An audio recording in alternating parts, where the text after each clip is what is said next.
పరిశుద్ధ గ్రంథమైన బైబిల్లో నుంచి లూకా సువార్త 53వ అధ్యాయము.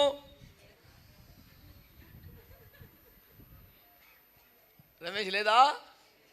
కడపలో కూడా ఉండదా? నీకు గొడవ. మరి మా దగ్గర చాలా పుస్తకాలు ఉంటాయి, గ్రంథాలు ఉంటాయి, మేము బేబత్సమని చెప్తారు కదా కడప గురించి. 53 లేవా? 5:24. లూకా సువార్త 24వ అధ్యాయం 49వ వచనం చదివి ఆ వెంటనే 53 చదివేయాల. ఇదిగో నా తండ్రి వాగ్దానము చేసినది మీ మీదికి పంపుచున్నాను, మీరు పైనుండి శక్తి పొందు వరకు పట్టణములో నిలిచియులుడని వారితో చెప్పెను. ఎడతెగక దేవాలయములో ఉండి దేవుని స్తోత్రము చేయుచుండిరి. మీరే చేయలా, వెనకబడిపోయారా బాబు. దేవునికి స్తోత్రం చెప్పండి గట్టిగా. యేసుక్రీస్తు ప్రభుల వారు మరణమును గెలిచి తిరిగి పునరుద్ధానుడైన తర్వాత సంచరించిన, మాట్లాడిన, ఉపదేశించిన, హెచ్చరించిన, గద్దించిన, ఆశీర్వదించిన అనుభవాలను ధ్యానం చేస్తున్న సిరీస్ ఇది. సందర్భానుసారమైన ఉపదేశాలు మీకు తెలిసిన విషయమే. ఆ క్రమంలో ఈ పూట ధ్యానిస్తున్న అంశం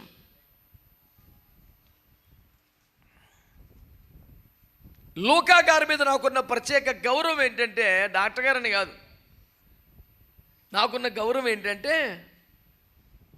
చాలా క్లీన్గా అబ్జర్వ్ చేసి మిగతా సువార్థికులు మిస్ అయిపోయిన ఎన్నో విషయాలను తను ప్రస్తావించాడు. వాటిని చదువుతున్నప్పుడు నాకు అరే ఇది అక్కడ మిస్ అయిందే అనిపిస్తుంది.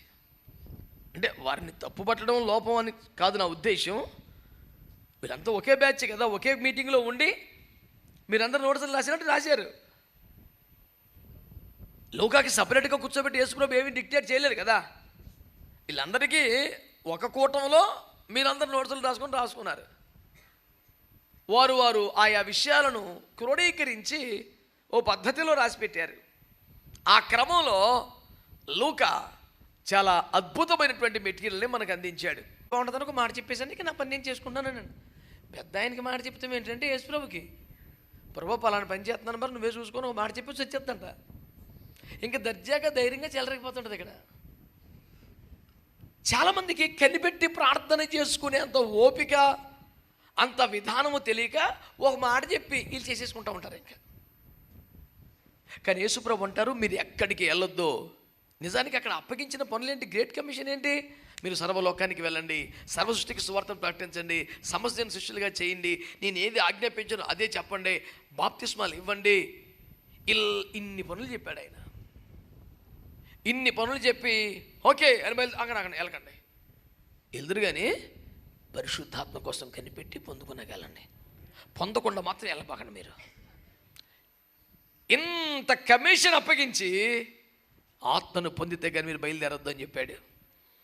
ఇంకా లోపలికి వెళ్ళిపోయి వీళ్ళు ప్రార్థనలో కనిపెడుతూ ఉండాలి. దేవుని బిడ్డలారా, ఎడతెగక ప్రార్థన, కంటిన్యూస్గా ప్రార్థన.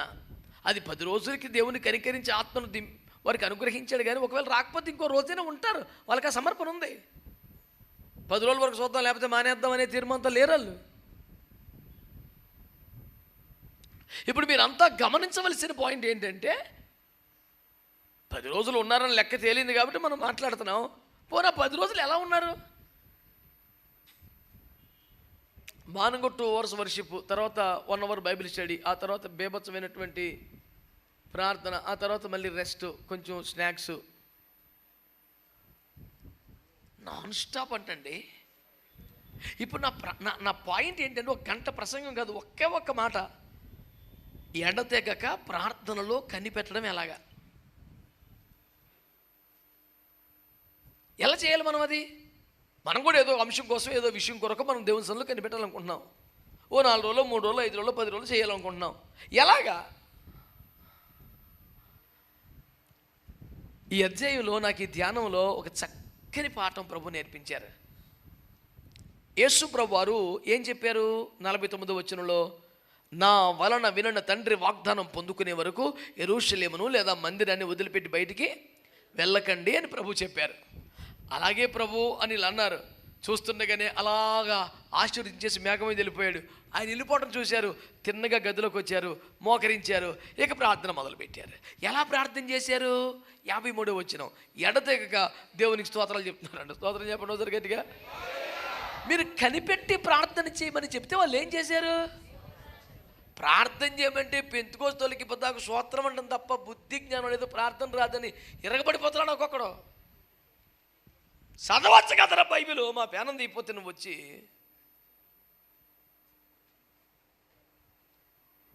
స్తోత్రములు ప్రార్థనలో ఎవడు విడదీయలేని శక్తివంతమైన భాగం, ప్రధానమైన దినుసది. దేవునికి స్తోత్రం కలుగునుగా. మనం ఉదయకాలం చేసే స్తోత్ర ప్రార్థన గురించి కూడా ఎంత వెటకారం వ్యంగ్యంగా మాట్లాడు అయ్యగారులు బోల్డ్ మంది ఉన్నారు. స్తోత్రమా ప్రార్థన ఏదో కూడా చెప్పు, స్తోత్ర ప్రార్థన ఎట్రా అని ఎట్టకారం వాడిని అయ్యగారులు కుప్పలు తెప్పలు ఉన్నారు.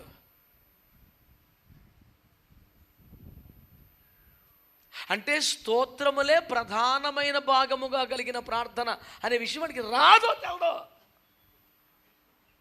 వాడికి ప్రార్థన అనగానే ఖరీదైన గంభీరమైన పదాలు కొన్ని వాడాలి. ఏర్చి కూర్చి రాసిన పుస్తకం ఉంటుంది, అందరం కళ్ళు మూసుకోమని పుస్తకం తీసేస్తాడు. ఓ ప్రభువా, మీరు ఆది సంభూతులు, మీరు అద్వితీయ సత్యదేవుడు, ఆది మధ్యాంతరరహితుడు. అందరు కళ్ళు మూసుకోవాలి, ఎందుకంటే ఇటు చదువుతుంది తెలియకూడదు కదా. నువ్వు మోకాల మీద పడి ఉపవాసం ఉండి కన్నీరు కాచి కళ్ళు తెరవకుండా గుండెలు బాదుకొని నాన్ స్టాప్గా గంటల కొద్ది ప్రార్థన చేసేవాళ్ళు, ఎటకారం చేసేవాడు నువ్వు. నేనేమంటానంటే, నీకు రాని ఏబిసిడీల గురించి నువ్వు ఎందుకు మాట్లాడతావు? నీకు తెలిసినటువంటి అదేదో చెప్తాడు మా రక్షణ, జిబిరి భాష ఏదో అంటాడు, అదేంటది పోనీ అదేదైనా మాట్లాడుకో. నీకు రానిది ఎందుకు? నీకెందుక గొడవ అసలా? డ్రైవింగ్ రానోడు డ్రైవింగ్ ఇన్స్టిట్యూట్ పెట్టవచ్చునా? తప్పు కదా. ఎవరు చంపేస్తావు నువ్వు? నీకే డిపార్ట్మెంట్లో పట్టు ఉందో దాని మీద ఏడు. నువ్వు విమర్శలకు బాగా జవాబు చెప్తాను ఉద్దేశం నీకు ఉందిగా, అబద్ధాల బోతల మీద మాట్లాడుకో. నీకు అందులో పట్టుంది, కొత్త గొప్ప క్లిక్ అవుతావు. నువ్వు కనిపెడతాం రాదు, మోకరించడం రాదు, ప్రార్థన చేస్తాం రాదు. ఒక అరగంట కానీ ఎక్కువసేపు అసలు ప్రార్థన ఉండలేవు, 5 నిమిషాలకి కళ్ళు ముయ్యలేవు. నువ్వు నీకు ఎందుకురా ఈ గొడవ? రోజుల తరబడి గదులు పెట్టి 7 సేవలు ఉంటారు, వాళ్ళు చూసుకుంటారు. నీకు ఎందుకు?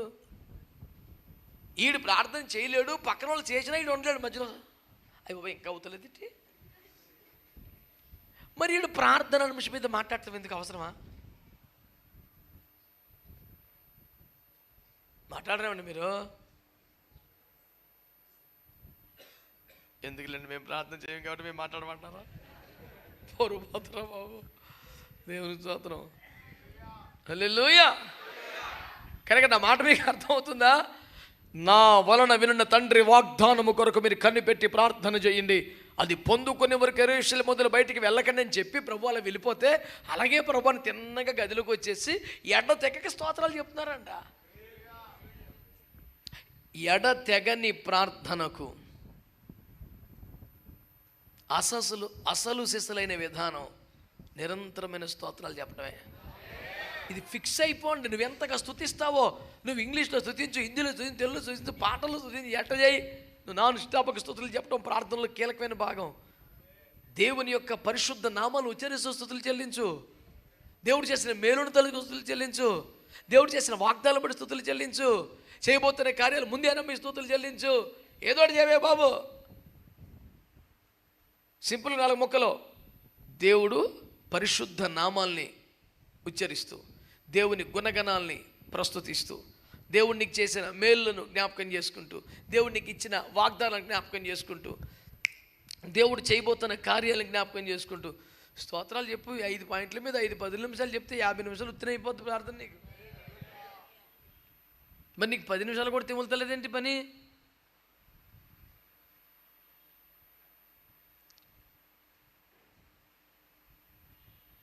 సండే స్కూల్ పనులు కొంతమంది. మొన్న ఒక దైవజనుడు మీటింగ్కి వెళ్తున్నాం, నేను కలిసి నడుస్తున్నాం. ఇంకా మీటింగ్ స్టేజ్ దగ్గర కూర్చొని కప్పుకొని రోడ్డు మీద మొక్కలు వేసాడు. ఇప్పుడు చూసేవాళ్ళేమో ఆయన వినయమూర్తిడు దుర్మార్గులో కానుతున్నాడు. నాకు నేను చూసే లోపలే అయిపోయింది ప్రార్థన. 1 మినిట్ మనం లేచాడు, 10 అడుగులు లేచి మళ్ళీ మొక్కలు వేసాడు. అలాగే నేను అసలు ప్రార్థన తెలియని వాళ్ళకి తేలిపోయిన 5 నిమిషాల్లో. మనం ఇంకా నడుతున్నాను, ఈలోపు మొకరించాలు లేచిపోయి 7 సార్లు పడి లేచి నేను తెముల్చుకున్న లోపే 7 సార్లు అయిపోయింది. వచ్చి కూర్చున్నాడు. నాకేం అర్థం కాక భయంగా అమాయకంగా చూశాను. ఆ దినమున ఏశావు ఎదుట యాకోబు 7 సార్లు సాగిలపడ్డాడు. ఏశావు దగ్గరే సాగిలపడితే నా ప్రభు దగ్గర నేను సాగిలపడద్దా అన్నాడు. మరి ఎందుకు సగమే చేసావు, సాగిలపడలేదారా? మోకరించడం సాగిలపడటం ఒకటేనా? కాదుగా. అంటే మరీ బొత్తిగా బాగోదని అన్నాడు. ఇది కూడా బాగోలేదు, తగ్గించని చెప్పి. ఒక నిమిషమే, పూర్తిగా 1 నిమిషం అవ్వలేదు. ప్రభువా స్తోత్రాలు లేచిపోయాడా? ఏడా డ్రిల్ మాస్టర్ ఉద్యోగం వచ్చిందట నీకు? అంటే ఇవన్నీ తప్పులా, పాపాలా, నేరాలా, పొరపాట్ల, అడ్డగోలు, బుద్ధిహీనమైన ఆచారాలా? ఏం కాదు. సండే స్కూల్,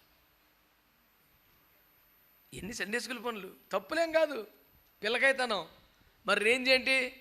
మోకరిస్తే ప్రభు తిరిగి మాట్లాడేదాకా కూర్చోవాలంతే.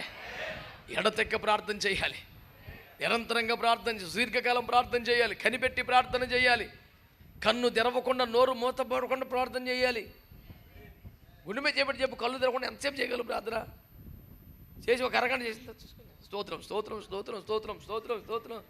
మా పిల్లలు గంటకొకరు ప్రార్థన చేస్తారండి చర్చిలో.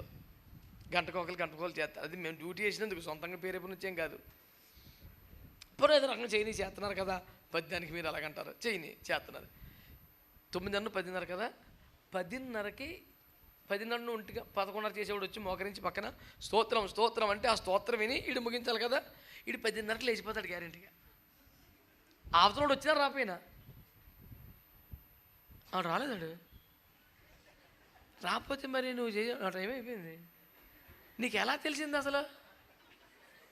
నా పాయింట్ అది. సరే నువ్వు నీకు ఎలా తెలిసింది అంటే, ఈడు మొదటి 5 నిమిషాలను కూడా ప్రతి గడుకోసారి స్తోత్రం స్తోత్రం స్తోత్రం స్తోత్రం ప్రభు అని తొందరగా రప్పించి ఆయన. అది ఈడి ప్రార్థన ఎందుకు దొంగ ప్రార్థన కాకపోతే నాకు విపరీతంగా బీపీ వచ్చేస్తుంటుంది. సర్లే, దొంగనే సరే మోకరిస్తున్నారు కదా, మోకరించని నిజమైన మోకర్లకి రేపు కాబట్టి ఎల్లుండి వస్తాయేమో అని ఎదురు చూస్తున్నాను నేను. ఏమన్నా మాట్లాడలేదంటా? దేవునికి స్తోత్రం కలుగునిగా. ఉపవాసం అంటే వీళ్ళకి ఉపవాసం ఏంటి తెలుసా? కడుపు మార్చుకోవటమే. దేవుని తినలో గడుపుతేం లేదు, వంటగదిలో తిరుగుతుంటారు ఉపవాసం ఉండి ఒక్కొక్కడు. ఎరా ఎంత తింటావంటే ఫాస్టింగ్. మరి ఇందని ఎందుకు సత్తున్నావు? వెళ్ళి గుళ్ళో కూర్చోంటే ఊరికినే వచ్చాను అలా. పేన వల్ల వంటగదిలో తెచ్చాక ఉపవాసం ఎందుకు రా, తినరాదు.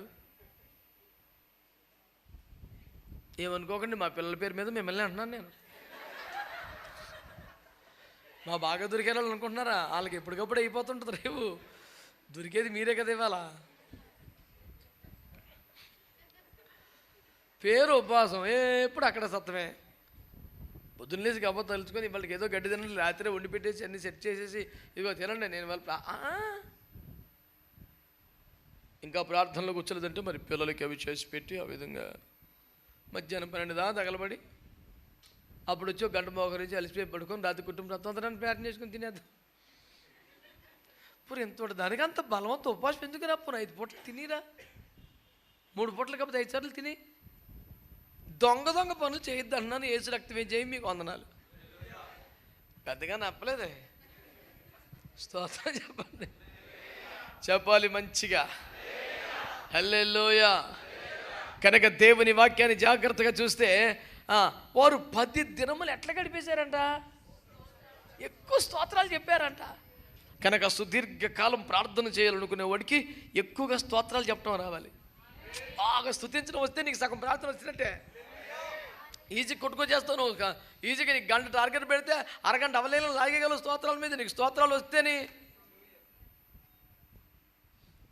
ఈ ప్రార్థన రాదు. ఉద్ది స్తోత్రాలే అనేవాడిని అంటే కూడా ఏం పట్టించుకోకు. ఆడికి విమర్శ తప్ప ఆడికి ఏమి రాదు, వదిలేయండి.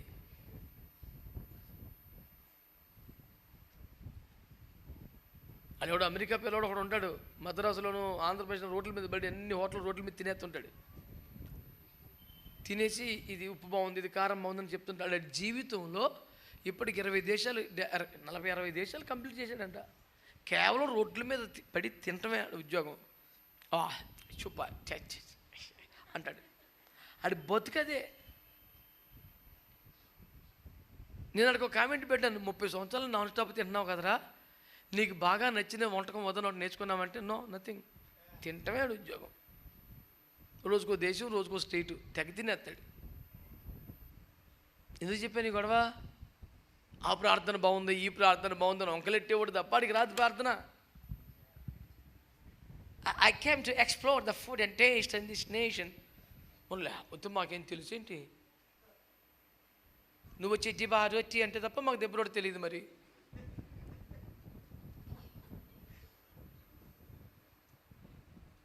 పాస్టర్లో మైక్ ఎట్టుకొని, ఆన్లైన్ ఎట్టుకొని, ఫేస్బుక్ ఎట్టుకొని, యూట్యూబ్ ఎట్టుకొని, మరి మన ఒక దైవజనుడు ఈ ప్రసంగం చెప్పాడు, అది వాక్యానుసారంగా తప్పు. పిల్లరా అలా చెప్పకూడదు. నీ వాక్యం ఏంటి చెప్పురా, నీదేటి చెప్పు. అసలు నీ ఉపదేశం ఏంటి, నీ నడిపింపు ఏంటి, నువ్వు చేయి బోధ ఎవరిదే ఏంటి? ఆడికి ఏమి లేదు, ఒక పరాన్న జీవి, ఆడికంటూ మేత ఏమి లేదు. ఈడెట్ట ఆడట ఇదే కోటం. నేను మీకు చెప్పే బోధ ఏంటంటే అట్లాంటి జోలికి వెళ్ళబాకండి. నాన్ స్టాప్గా ప్రార్థన చేయటం రావట్లేదా? దిగులు పడుకో, స్తోత్రాలు చెప్పు అంతే. ప్రశాంతంగా నచ్చిన పేర్లు యేసుప్రభు నీకు ఎన్ని తెలుసు? ప్రభు యేసు అని చెప్పు, యేసు ప్రభు అని చెప్పు, తప్పేముంది? స్తోత్రం చెప్పండి గట్టిగా, హల్లెలూయా. లేకపోతే అదొక ప్రశ్న అండి, ఇంటి మీద యేసుప్రభు అని రాయాలా ప్రభు యేసు అని రాయాలని అడిగితే ఏం చెప్తామని జవాబు గోమే చెప్పాడు. నాకు చాలా సంవత్సరాల క్రితం నా బుర్రపాడైపోయింది. ఇదొక ప్రశ్న, ఇదొక డౌటా? ఇంటి మీద యేసు ప్రభు అని రాయాలా ప్రభు యేసు అని రాయాలని అడిగాను. అదొక డౌటా అసలు? అదొక ప్రశ్న. ఎక్కడన్నా ప్రశ్నోత్తరాల సమయం పెడితే నేను మట్టుకు పెట్టను, ఎందుకంటే ఎలాంటి అడుగుతారని టెన్షన్ నాకు. ఏముండదండి విషయం, వట్టి వ్యర్థమైన వాటితో టైంపాస్ చేస్తారంతే. ఎడతెగక ప్రార్థన చేసే ఒక ఆజ్ఞ దేవుడు మనకిచ్చాడు. కనిపెట్టి ప్రార్థన చేయమని చెప్పాడు. వాగ్దానాలు పొందుకునే వరకు మందిరాన్ని వదలకుండా ప్రార్థనలో గడపాలని ప్రభు చెప్పాడు. నీ వ్యక్తిగత జీవితానికి కానీ, కుటుంబ జీవితానికి కానీ, ఆత్మీయ జీవితానికి కానీ, నీ సంఘానికి కానీ, నీ పరిచర్యకి కానీ, నీ ప్రాంతానికి కానీ దేవుడు ఏదైనా విస్పష్టమైన వాగ్దానం చేస్తే దాన్ని పొందుకునే వరకు కనిపెట్టి ప్రార్థించాల్సిన బాధ్యత నీకుందా లేదా? మరి అలాంటి ప్రార్థన నీకున్నప్పుడు ఎడతెక్క ప్రార్థన చేయడం రావాలి కదా, నీ బిడ్డల కోసం చేయాలి కదా. పసివారి ప్రాణం కోసం చేతులెత్తమని వాక్యం చెబుతుంది కదా, నీ కోసం ఇంటి వారి కోసం ఏడవమని వాక్యం చెప్తుంది కదా, మిగిలిన శేషం కోసం మొరపెట్టమని వాక్యం చెప్తుంది కదా, వాగ్దానం కోసం కనిపెట్టమని వాక్యం చెప్తుంది కదా. తెస్సలోనికీయులు మొదటి పత్రిక 5:16 ముగింపులో ఎడతెక్క ప్రార్థన చేయమని చెప్పాడు కదా.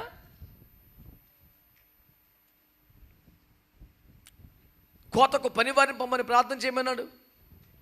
కడవరి వానాకాల కడవరి వర్షం పంపని ప్రార్థన చేయమన్నాడు. ఎన్ని అంశాలు ప్రభు మనకు చెప్పాడు ప్రార్థన చేయమని.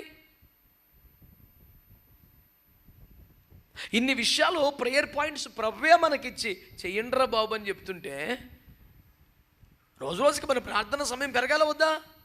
ఇంకా చిన్నపిల్లలాగా చేస్తే అలాగా? నీట్ ఎగ్జామ్ రాస్తున్నారు పిల్లలు, వాళ్ళ కోసం ప్రార్థనలు చేసాం పొద్దున్న. మరి అందరి పిల్లల్లాగా వాళ్ళు ఒక అరగంట చదువుకొని ఆడుకుంటే, మొన్న ఒక నన్ను బుద్ధి రావాలని ఆడు ర్యాంక్ చెప్తే అంత చెప్పినా వదులుతలేదు. నువ్వు ర్యాంక్ చెప్తున్నావు, సెల్ ఫోన్ నెంబర్ చెప్తున్నావు, రేటరా అని. అంకుల్ కొంచెం పెద్ద ర్యాంక్ వచ్చింది. ఏం పెద్ద ర్యాంక్ రా, ఈ చివరికి ఆ చివరికి ఉంది ర్యాంకు. 1వ ర్యాంకా, 2వ ర్యాంకా, 10వ ర్యాంకా, 20, 50, 100, 500, 1000 కాదు, సెల్ ఫోన్ నెంబర్ అంత ఉంది ఈ చివరికా చివరికి. అదొక ర్యాంకా? ఎవరు చెప్పాడ్రా నీకు?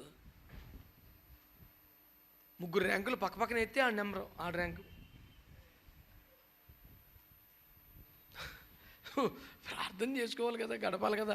అందరి పిల్లలాగా నువ్వు ఆడుకుంటాను, క్రికెట్కి వెళ్తాను, గ్రౌండ్కి వెళ్తాను, సినిమాకి వెళ్తాను, ర్యాంక్ ఎక్కడ వస్తుంది? సెల్ ఫోన్ నెంబర్ అంత వస్తుంది.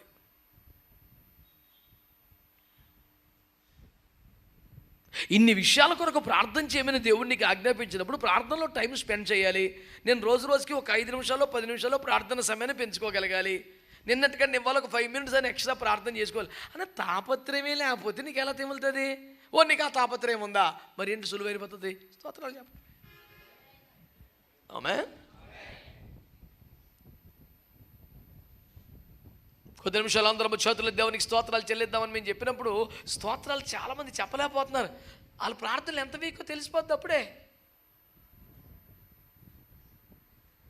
కొంతమందికి ఏం పదం ఉండదు, స్తోత్రం స్తోత్రం స్తోత్రం దేనికి స్తోత్రం రా. ఇక్కడే పక్కన ఒక భాషకరం ఉన్న దేశభద్రలో దేవునికి స్తోత్రం అన్న పదంలో ఆ బద్ధకం ఆయనకి. దేనికి స్తోత్రం అంటాడు. దేనికి స్తోత్రం ఏంట్రా అన్నిటికీ.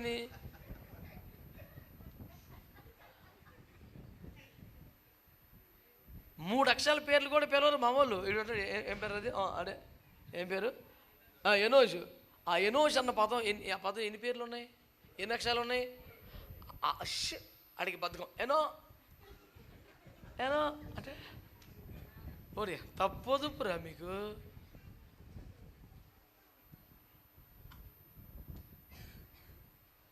ఇదివరకు ఉన్నాడు సంఘంలో సుజాతో సునీతో ఏదో కింద కిలోమీటర్ పేరు ఉంటుంది. అలా భర్త ఒక షూ అనేవాడు అంతే. మరి తెలంగాణ సామెతలాగా షూ అంటే రోకల పోట్లాగా నువ్వు ఎక్కడ దొరికారు బాబు? ఎంతమంది ఉన్నాయి షూ అంటే?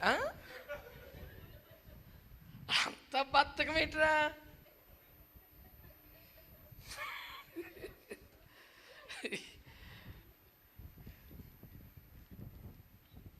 ఇట్లాంటి వాళ్ళే ప్రార్థనా పరులు అయిపోయారు, ఏమీ చేస్తలేదు. దేవునికి అందరూ కొద్ది నిమిషాలు స్తోత్రాలు చెల్లించండి. స్తోత్రం స్తోత్రం స్తోత్రం స్తోత్రం దేనికిరా?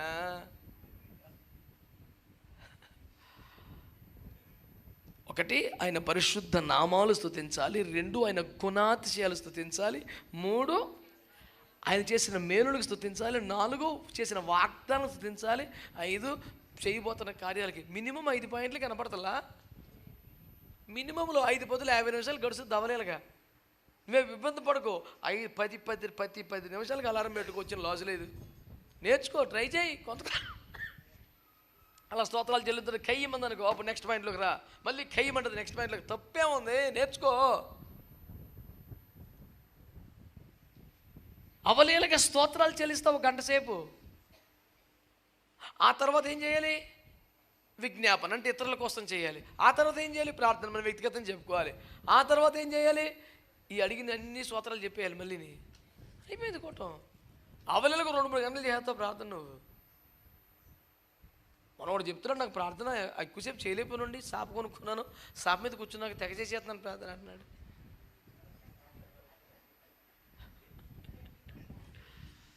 ప్రేయర్ మ్యాట్ అంట ఇది. ప్రార్థించిన చాప, ఈ చాప మీద కూర్చుంటే నీకు ప్రార్థన ఎక్కువసేపు అవుతుందని చెప్తే చాప అమ్మేస్తున్నాడు 520 రూపాయలకి. అడిగి మామూలుగా అరగంట మించి వచ్చేది కదండి ప్రార్థన. ఆ చాప మీద కూర్చున్నాక అది చేసేస్తున్నాడంట.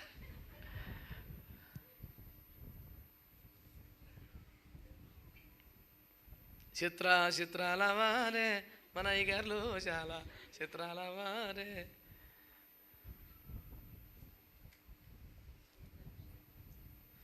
ఎన్ని దొంగ పనులు, దొంగ మాటలు.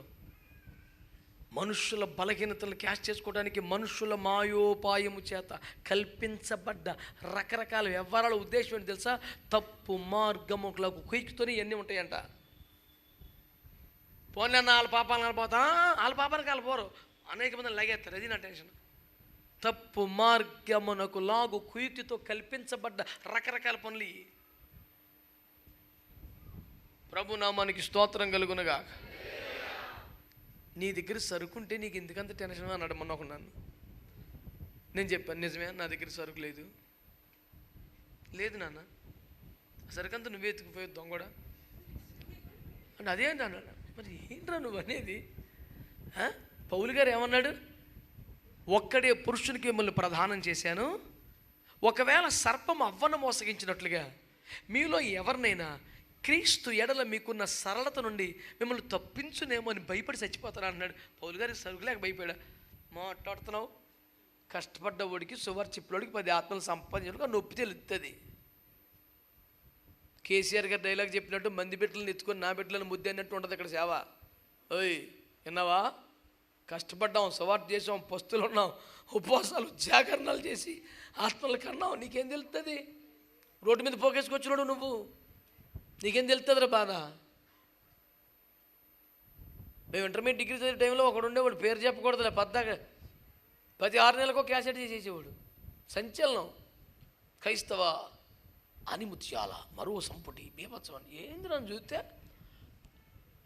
ఒక 10 క్యాసెట్లు లేదా 10 క్యాసెట్లో ఒక్కో పాట తీసుకొచ్చి 10 పాటలు వీడు ఇంకో క్యాసెట్ చేసేవాడు. వీడిది ఒక్క పాట లేదు అందులో. ఆ సంఘంలోంచి ఒకరిని ఎత్తుకొచ్చుకొని నువ్వు సంఘం పెట్టి నువ్వారా మాట్లాడేది మాట్లాడగా సువారు చెప్పో కష్టపడు పట్టుమని 10 మందిని సంపాదించరా మాట్లాడతావు పొద్దుగుకులా.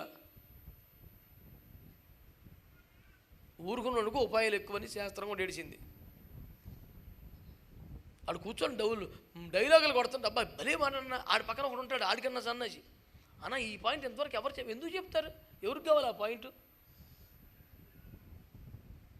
తమది కాని గుడ్లను పొడిగే తిక్కపక్షి ఆడు తిక్క నెంబర్ 2 ఆడు పక్కన ఉంటాడు.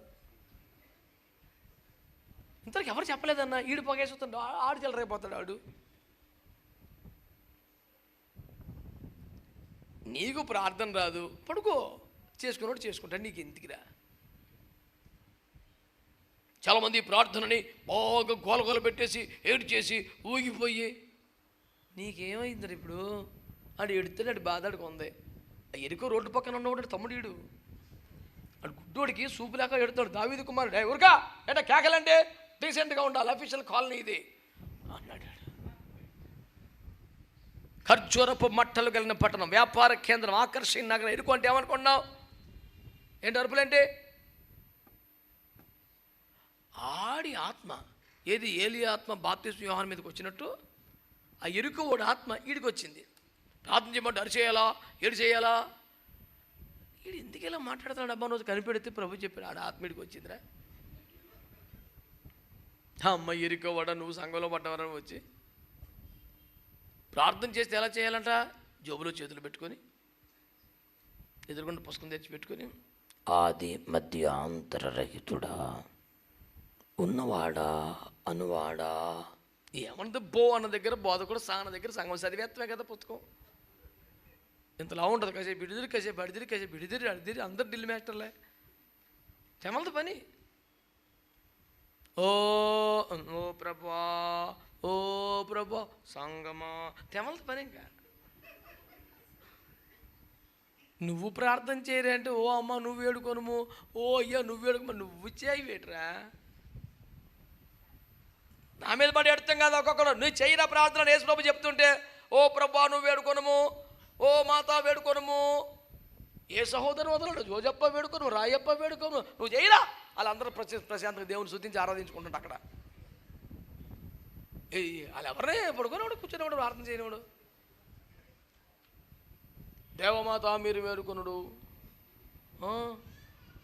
ప్రేతో పెట్టుకొని కూర్చున్నారు అక్కడ నీకోసం. వాళ్ళు ప్రశాంతంగా నెమ్మది పొందుతున్నారు. వాళ్ళు అక్కడ కూడా ఉన్నవాడు. ఇక్కడ పెళ్ళిలో కూర్చున్నది ప్రశాంతంగా. ఎక్కడ ఇబ్బంది పెట్టేసాడు. అక్కడికి వెళ్ళిన తర్వాత ఇంకా రికమెండేషన్ సరిపోలేదు. ఓ జోజప్ప వేడుకొనము, రాయప్ప వేడుకొనము. వాళ్ళు ఎందుకు నువ్వు వేడుకోరా కాసేపు. మళ్ళీ నా మీద పడి ఎడుతారు. నువ్వు విమర్శితం చేయాలి ఎవరికా వాళ్ళ జోలికి ఎందుకు వెళ్తావు నేను అన్నాను. ఇప్పుడు పరదేశంలో వాళ్ళు ఒకవేళ ప్రార్థన చేయవలసి వస్తే నువ్వు చెప్పటం ఎందుకు? ఆయన చెప్తాడులే.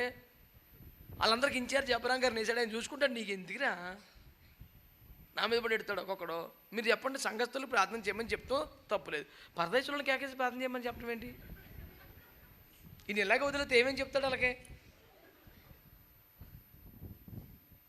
ఇలా వదిలేసి ఒక రోజు మా తండ్రి పోయిన అబ్రహమ్మ కొంచెం మన్నా పంపము. ఇంక అడ్డు వదిపే ఉంది. పరదేశం వాళ్ళతో మాడతాం ఇడికి వచ్చేసింది కదా.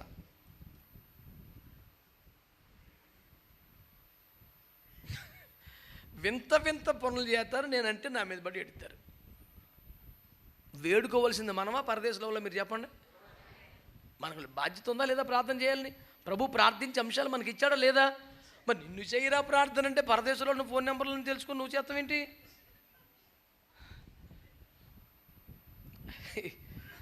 ప్రాక్టీస్ చేయి, ఎడతెక్క ప్రార్థన చేయి. ఇవాళ 5 నిమిషాలు వచ్చిందా బాధపో, రేపొద్దు చేయి 10 నిమిషాలు అవుతుంది. పెద్ద సాయం కాదు. ఇప్పుడు ఒక ఇడ్లీతో మొదలుపెట్టి వాయిలాగేస్తున్నావు కదా. ఇప్పుడు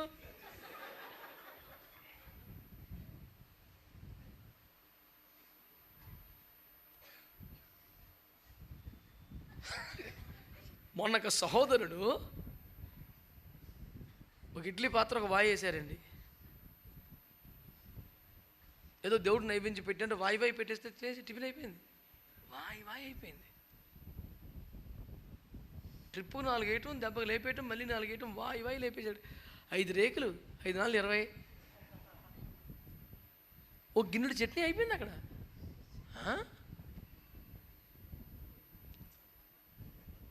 నెక్స్ట్ వాయి ఫ్యామిలీ అంతటికి ఇంకొక వాయి సరిపోయింది. ఈ బాబు ఒక్కడికే. ఆరగించవే దీనబంధు అని అందరూ అప్పగించుకున్నారు. అందరు ఎవరి గదిలో వాళ్ళు ఉన్నారు. నాన్న తర్వాత చూద్దాం, నాన్న ఇంకా అప్పగించేసుకున్నారు. అయ్యగారు తిన్న తర్వాత తగులు మిగులుతే దేవుని స్తోత్రం. దేవుడు కుటుంబాన్ని 12 గంపల పద్ధతిలో దీవించాలి తప్ప, లేకపోతే ఈడికే చాలదు. ఈడెవరిని బతకనిస్తాడు రా బాబు. వాయి తినేసాడు. కుటుంబం పెద్ద తండ్రి అంటే పిల్లల్ని కడుపు నింపే తర్వాత ఉంటే తింటా లేదా అబ్బా ఫస్ట్ ఈ బాబు ఒక వాయి లేపెత్తేనే. కొంచెం నర్మగర్భంగా చెప్తున్నాను. కొంతమంది పిల్లల కోసం ఆలోచించారు, పిల్లల భవిష్యత్తును చూడరు. ముందు ఆడికి ఏం కావాలి వాడు చూసుకుంటాడు. మారు మనసు పొందండి రా నాయనా. మరీ ఓపెన్గా చెప్పించేస్తున్నారు మీరు నాతోను. ఏదో ఇడ్లీలో వంకటి చెప్తున్నాను, ఇంకా చాలా ఉన్నాయి మీ మెటీరియల్ మీ చూసుకోండి. మాట్లాడుతుందండి. దేవునికి స్తోత్రం కలుగునుగాక. మీరు నమ్మరు, మాకు తెలిసిన ఒక కుటుంబం, ఆయన చాలా మంచి వస్త్రధారణ, చాలా చాలా మర్యాదైన బట్టలు, మర్యాదైన మంచి తయారవుతారు. 2 పిల్లలు చర్చికి వస్తూ ఉంటే మేము నమ్మలేదు వారి పిల్లలే వీళ్ళిద్దరంటే. చాలా పాత బట్టలు, చిరిగిపోయిన బట్టలు, నలిగిపోయిన బట్టలు. వాళ్ళని చూస్తే పాపం ఎక్కడో పేదవాళ్ళు ఎక్కడి నుంచో ఒకరోజు అడితే నరకంటే మా నాన్నగారని చూపిస్తే షాక్ అన్నమాట. అంత మంచి బట్టలు వేసుకున్నాడు ఆయన.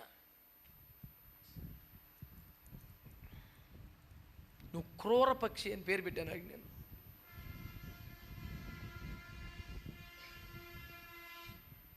ఒక చొక్కాతో 2 చొక్కాలతో ఎట్టకొట్ట గడిపేసి పిల్లలకి 4-5 బట్టలు కొంటాడు తండ్రి అన్నాడు. ఎవడన్నాను వీడెవడు వీడు? చచ్చి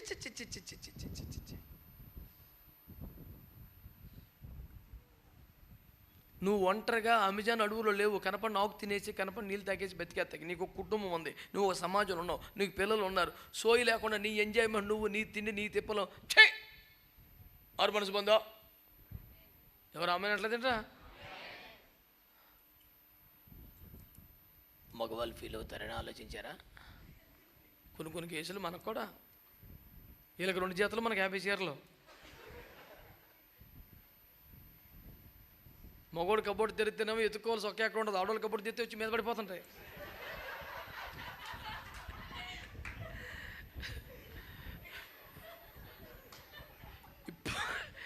ఇప్పుడు దాకా సైలెంట్గా వెళ్ళి ఇప్పుడు చూడు ఎలా కలకలాడిపోతున్నారు. ఎవడు గుర్తించిన బాధ నువ్వు బయట పెట్టావు, నీకు వందనాలని చెప్తారు వాళ్ళు. Okay thank you. కొంచెం సోయిగా చూసుకుంటారా కుటుంబాలు. దేవుని స్తోత్రం. మరి ఇలాగేట్రా బయటికి వెళ్ళే వాళ్ళు పెద్ద బైబిల్ పట్టుకుని నడుస్తారు రోడ్డు మీద. ఇంట్లోకి వచ్చాక అన్ని చంద్రమందరం పనులు చేస్తున్నారు. తప్పు కదా. దేవునికి స్తోత్రం. మీ అందరికి వందనాలు చెప్పండి. ఎడతెగక కనిపెట్టి ప్రార్థన చేయమని చెబితే వాళ్ళు ఏం చేశారు? ఎక్కువగా స్తోత్రాలు చెప్పారు. ఓకేనా? ఎడతెగని ప్రార్థన. అపోస్తలుల కార్యం 1:14 ఏక మనసుతో ఎడతెక్కవారు ప్రార్థన. ఆ ప్రార్థనలో ప్రధాన భాగం స్తోత్రాలను లూకాసువార్తలో రాశాడు. నా మాట మీకు అర్థమైందిగా? సరే, ఇంకొక మాట చెప్పేసి నేను సరిపెడతాను. ఎక్కడ? ఆదికాండం 32వ అధ్యాయం 26వ వచనం. ఎవరు ఉంటారు చెప్పండి అక్కడ? మీరు రెఫరెన్స్ చెప్పేప్పటికీ పేరు గుర్తు రాకపోతే ఎలాగండి బాబు మీకు?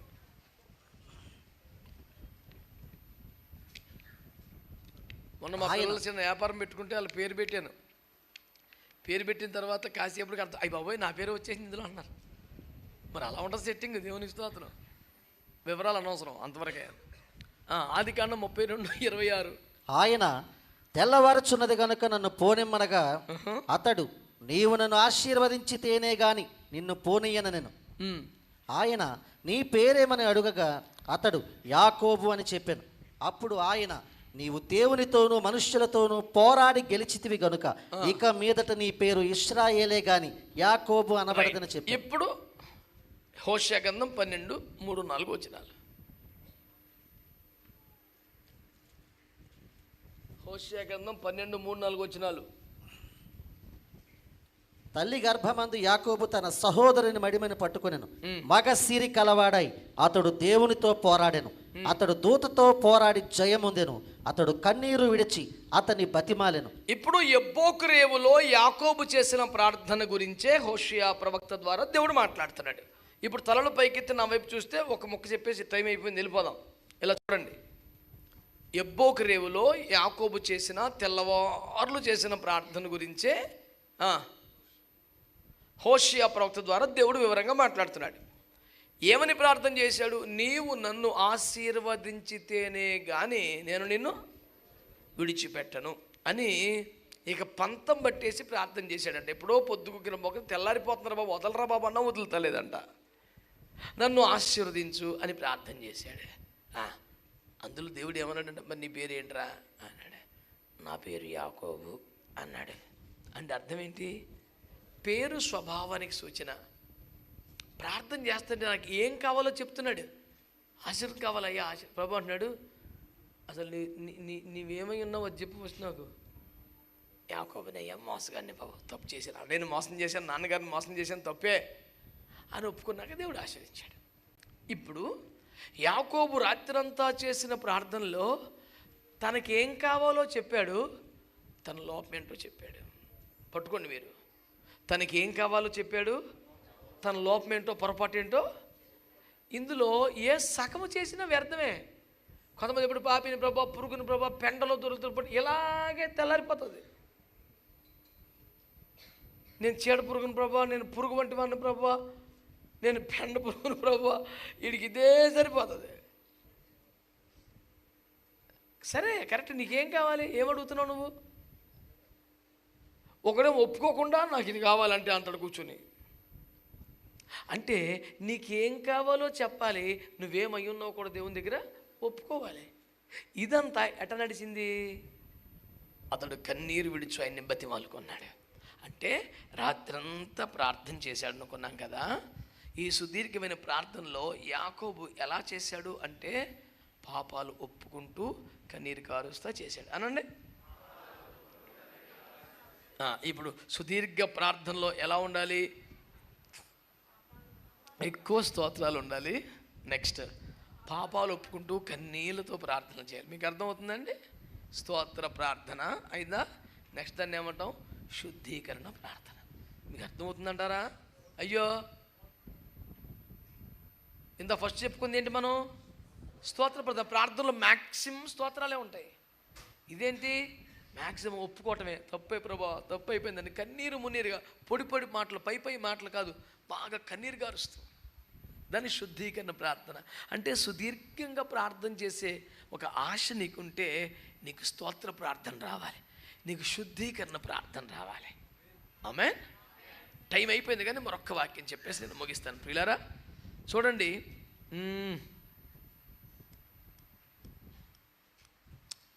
కొరింథీయుల మొదటి పత్రిక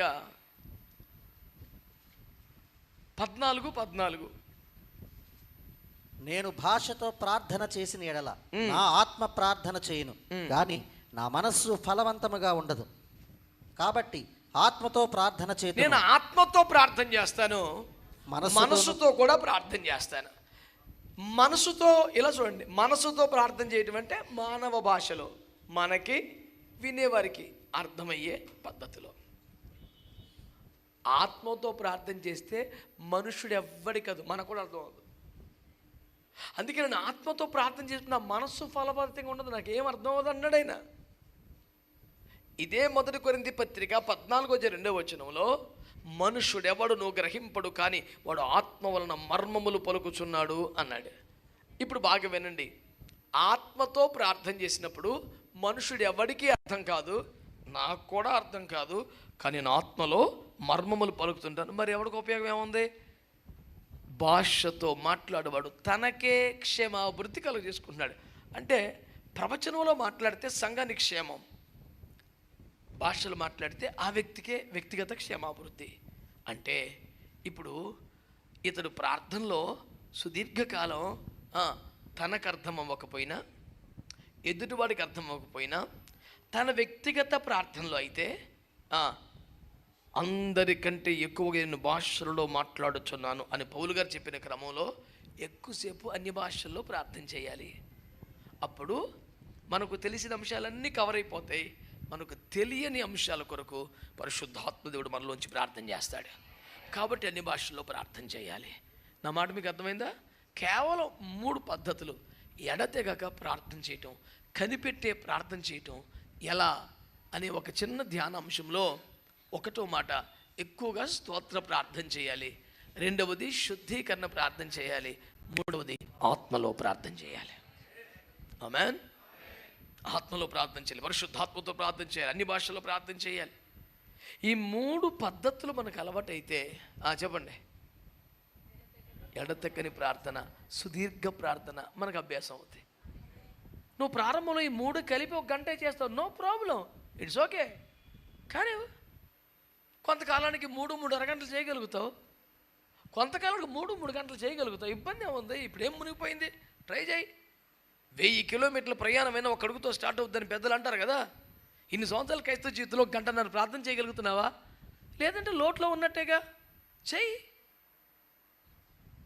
గంటల కొద్ది చెయ్యి, విస్తారంగా చెయ్యి.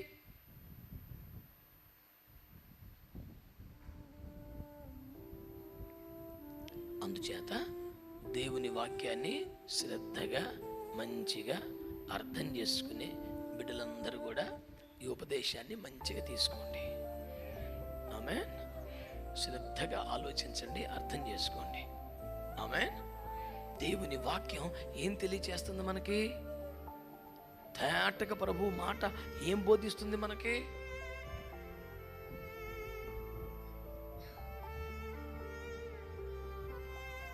సుదీర్ఘకాలం ప్రార్థన చేయటట్లాగా ఎక్కువగా స్తోత్రాలు చెల్లించాలి, ఎక్కువగా కన్నీరు కార్చి శుద్ధీకరణ చేసుకోవాలి, ఎక్కువగా అన్ని భాషల్లో ప్రార్థన చేయాలి. ఈ 3 పద్ధతుల్లో ప్రార్థన చేస్తే మనము కనిపెట్టే ప్రార్థనలో అభివృద్ధి పొందగలం. తప్పకుండా సాధన చేద్దాం, వర్ధిల్లుతాం. దేవుడు మనకు ఆ ప్రార్థన కృప అనుగ్రహించునుగాక.